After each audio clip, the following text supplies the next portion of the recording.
Halo sahabat YouTube, ketemu lagi dengan saya Medi Krisdiantoro di channel Uang Receh. Bagaimana kabar kalian hari ini? Tentu saja dalam keadaan yang baik ya.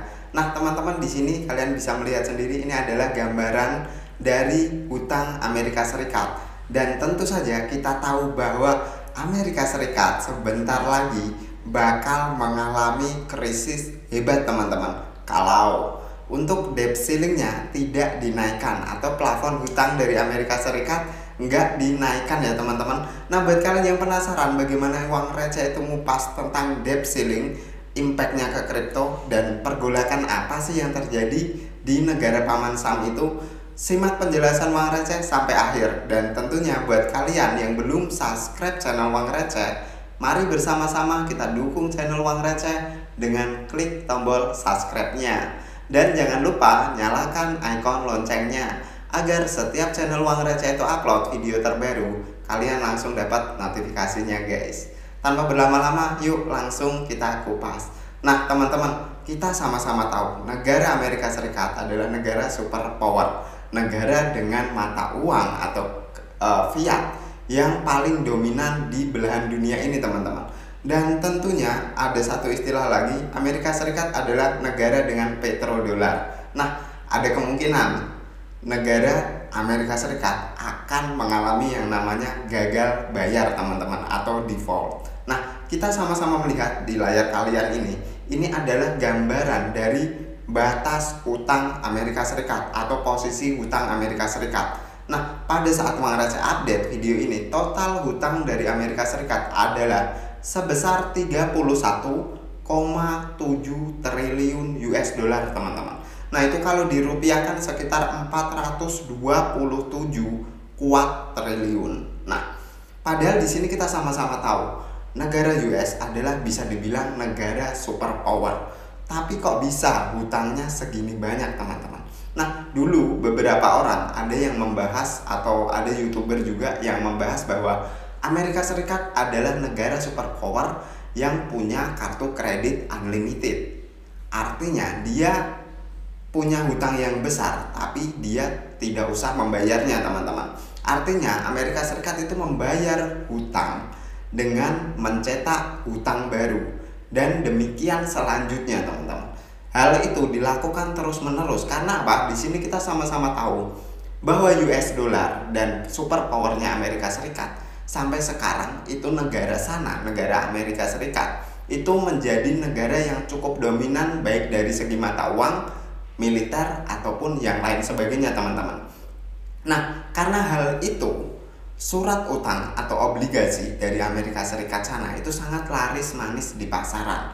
Orang-orang atau negara-negara bahkan cukup optimis bahwa Amerika Serikat tidak akan kehabisan uang. Ya benar, Amerika Serikat hutang berapapun harusnya tidak kehabisan uang, karena mereka bisa printing money sesuka mereka teman-teman. Dan tanpa disadari di hari ini, hutang atau plafon batas atas dari Amerika Serikat sudah sangat-sangat menakjubkan teman-teman, yaitu di posisi 31,7 triliun US dollar. Dan ada kemungkinan kalau plafon ini tidak dinaikkan, Amerika Serikat bakal default atau gagal bayar terhadap kewajiban pembayaran hutangnya. Nah, belakangan ini kita cukup dihebohkan dengan kabar bahwa Amerika Serikat akan resesi. Amerika Serikat sedang kekurangan likuiditas, dan hal ini tidak luput dari peran atau gejolak yang terjadi dari politik Amerika Serikat sebenarnya. Nah, kita coba lihat beberapa berita teman-teman.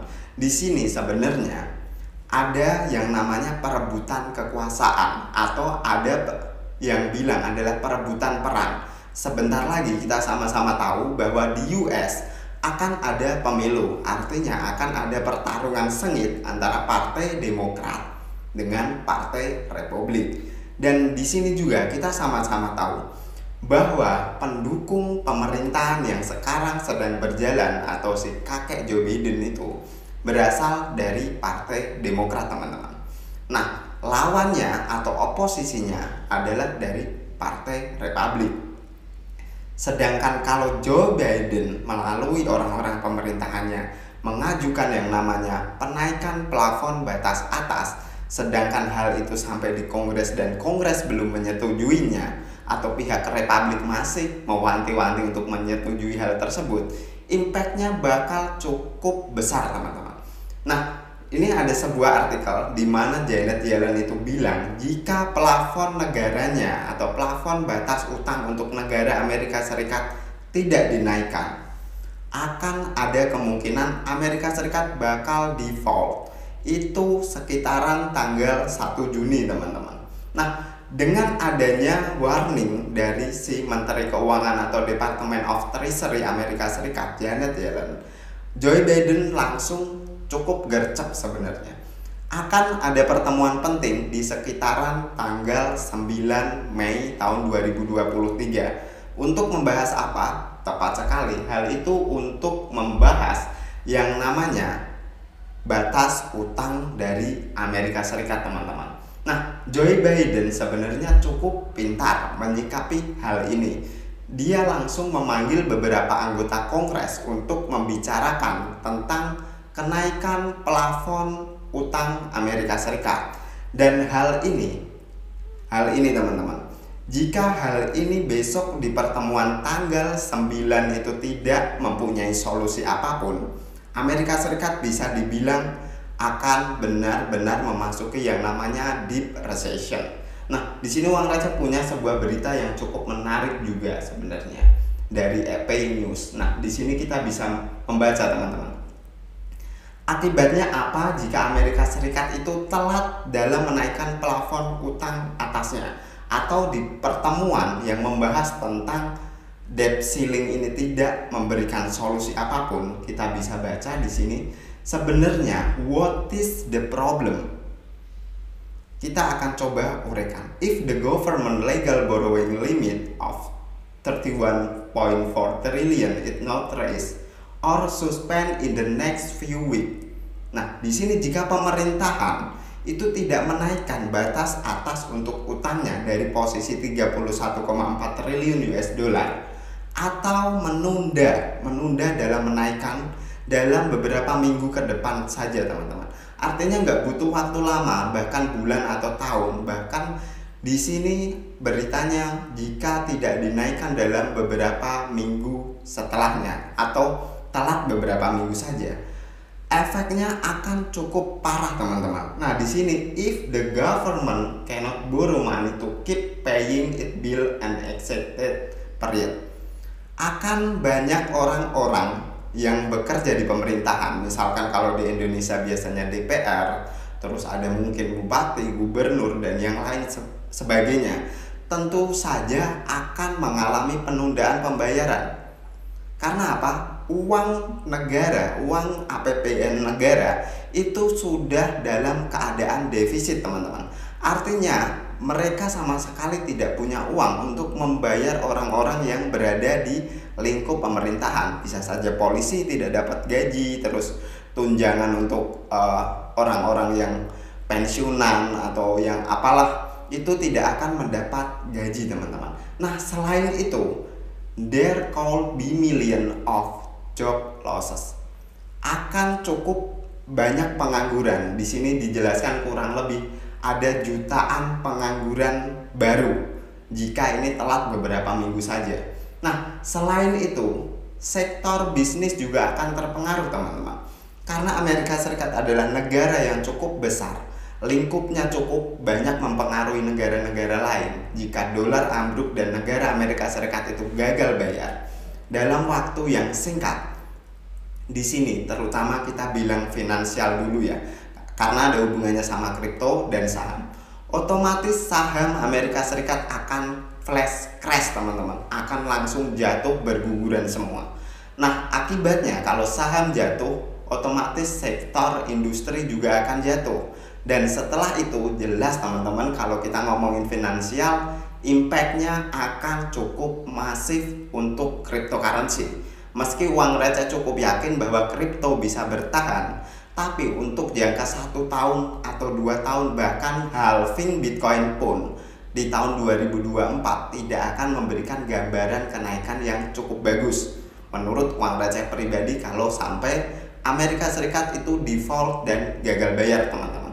Kalau kita hubung-hubungkan korelasinya, bisa jadi bulan Juni adalah bulan yang cukup menentukan untuk masa depan dari cryptocurrency sendiri. Di sini ada sentimen positif, terutama Hong Kong atau China sudah open terhadap cryptocurrency. Tapi dari segi yang lain, dari sentimen negatifnya, ini adalah sentimen yang cukup besar kalau menurut uang receh akan mampu mempengaruhi pergerakan cryptocurrency. Nah, di sini kita sudah cukup paham, teman-teman, bahwa kalau sampai Amerika Serikat gagal bayar atau debt ceiling-nya, plafon utangnya nggak segera dinaikkan atau bahkan mungkin telat beberapa minggu saja, efeknya akan cukup masif untuk finansial dan untuk yang lain sebagainya. Nah, kita akan coba cek salah satu berita juga di sini. Sebenarnya di luar itu Joe Biden sudah merencanakan yang namanya penghematan, teman-teman, atau menaikkan pendapatan negara. Dengan cara apa? Joe Biden itu sempat melirik bagaimana kalau di waktu ada Presiden Donald Trump dulu mengurangi pajak bagi pengusaha, Joe Biden tentu berlawanan dengan kebijakan yang diambil oleh Donald Trump. Di sini Joe Biden itu menaikkan tax untuk para pengusaha. Bahkan kita sempat lihat atau kita sempat membaca untuk pajak dari mining, perusahaan mining akan sampai 30%, teman-teman. Nah, di sisi lain memang Joe Biden ingin mencari pendapatan sebanyak mungkin.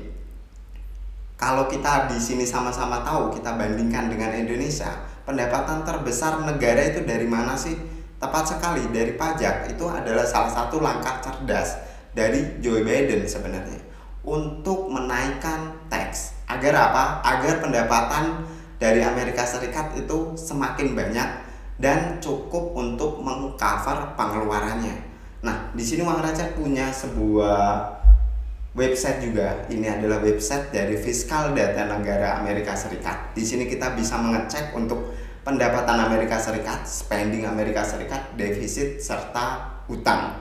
Nah, di sini untuk revenue dari Amerika Serikat itu berada di kisaran 2 triliun 48 ya, teman-teman. Dan sedangkan untuk spending atau belanjanya itu berada di angka 3.000 triliun 148. Artinya dari pengurangan ini kita sama-sama tahu bahwa neraca Amerika Serikat adalah neraca defisit atau APBN-nya adalah APBN defisit sebesar 1.100 triliun. Dari mana mereka mendapatkan sisa ini kalau bukan menaikkan plafon utangnya? Tepat sekali, harus untuk plafon utangnya harus dinaikkan, teman-teman. Dan sekarang memang sudah di posisi yang hampir cukup atas sekali ya, 31,7 ribu triliun.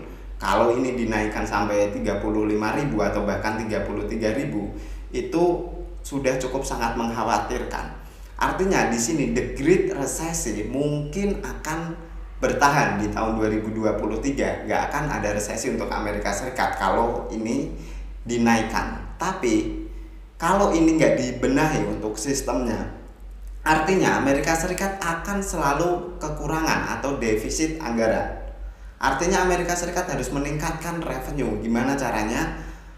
Pajak boleh dinaikkan, penghasilan negara dari segi yang lain harus juga naik, dan tentunya untuk spending harus dikurangi. Artinya Amerika Serikat harus benar-benar berhemat, tidak usah perang sana perang sini buat senjata militer, kirim sana bantuan sini atau yang lain sebagainya, teman-teman. Karena itu juga sangat menguras anggaran belanja dari Amerika Serikat sendiri.